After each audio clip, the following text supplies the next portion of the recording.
You want closeness, actually crave it. But the second someone gets close enough to really see you, you freeze.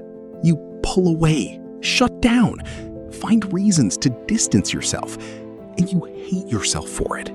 It's not about being picky. It's fear, real fear of being known.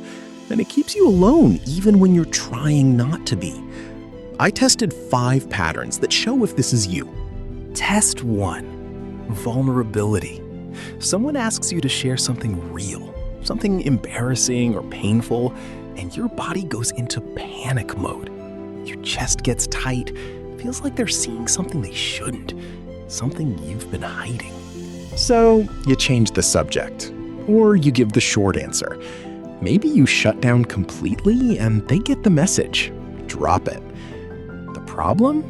Now they think there's nothing there, when really there's everything, and it terrifies you. Test 2. Trust. Someone shows up, keeps their promises, remembers things you told them. Over and over, they prove they're solid, and you still don't believe it. You think they're hiding something. They'll eventually leave. They're just pretending to like you. Some part of your brain is constantly generating reasons to doubt them. No amount of proof fixes this. Their actions aren't as loud as the voice in your head telling you it's too good to be true. Test 3. Emotional safety. Things are actually going well. You feel happy, loved, safe. Then the panic hits. Anything this good has to fall apart. Happiness is dangerous.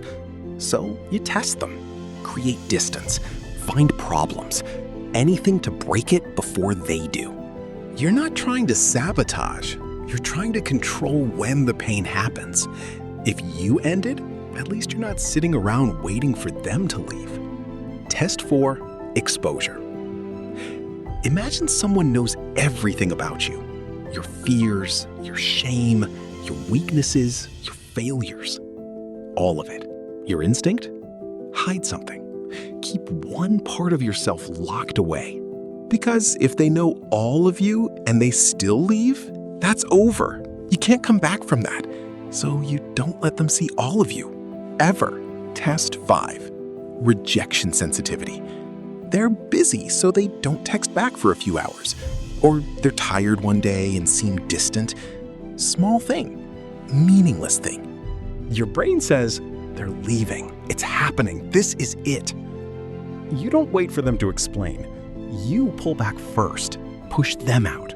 Control the narrative. Because if you reject them before they can reject you, maybe it hurts less. Here's what's actually happening.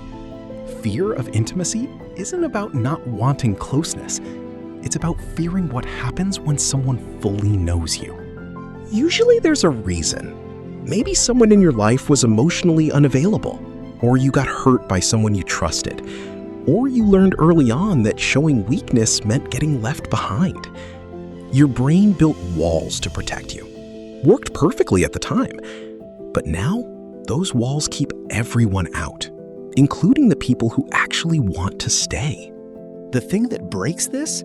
Staying when you want to run, showing up scared, being vulnerable anyway. The walls don't come down overnight, but they do come down when you decide the risk is worth it. If any of these hit you, if you saw yourself in all of this, you're not broken. You're just terrified of being known, and that's real. The people worth having will wait for you to be ready, but you have to actually let them in, even when it scares you. Subscribe for psychology breakdowns that explain why you do what you do. Understanding the pattern is step 1. Breaking it is everything else.